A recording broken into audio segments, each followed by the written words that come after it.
I'm going to do a series of videos on grade 5 acoustic guitar technical skills. One of the things you have to know is bar chords in two separate positions.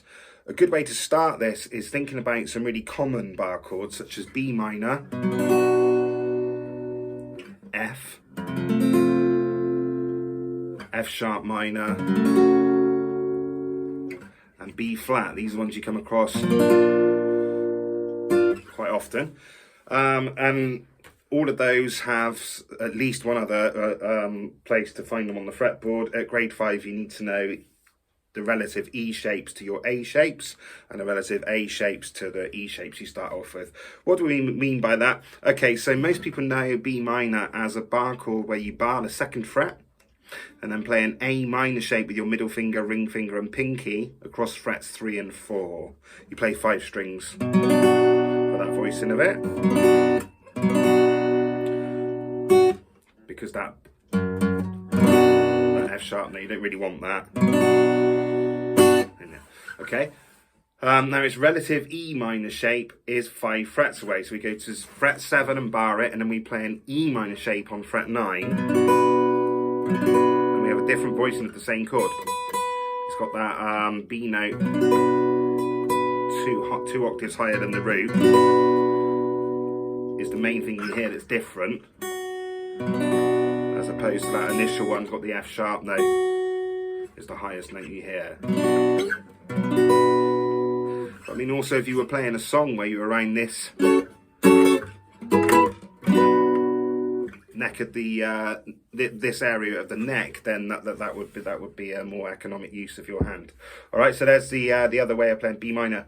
F, most people explore F at the beginning using fret 1 to bar with, and then they play an E shape across frets 2 and 3. That's great. Nice fat sounding chord.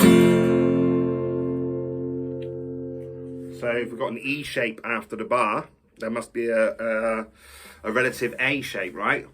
Well, that is 7 frets away, so on fret 8 is where we bar, and then we play the A shape on fret 10. That sounds like that.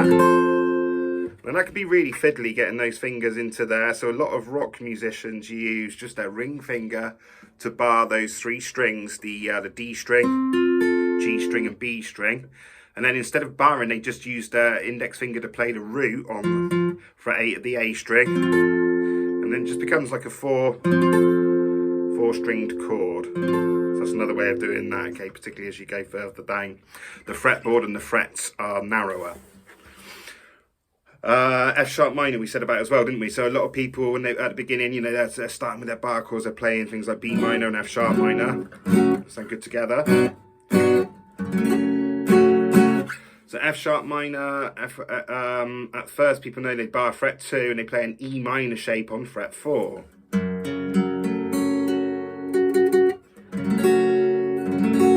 6 strings. You remember when we went from F, from our E shape to our A shape, it was 7 frets away.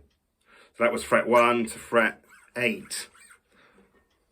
So now we're on F sharp minor on fret 2.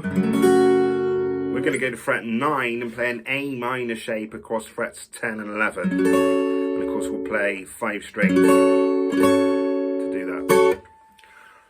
A B flat. Certainly with sort of intermediate knowledge, but B flat is, you know, you can only play B flats with bar chords. So we're going to play it with an A shape on fret 3 and we're going to bar fret 1.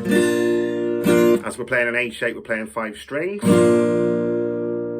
And as we started with an A shape, our relative E shape will be 5 frets away, so we're going to go to fret 6 and bar it, and then play an E shape across frets 7 and 8.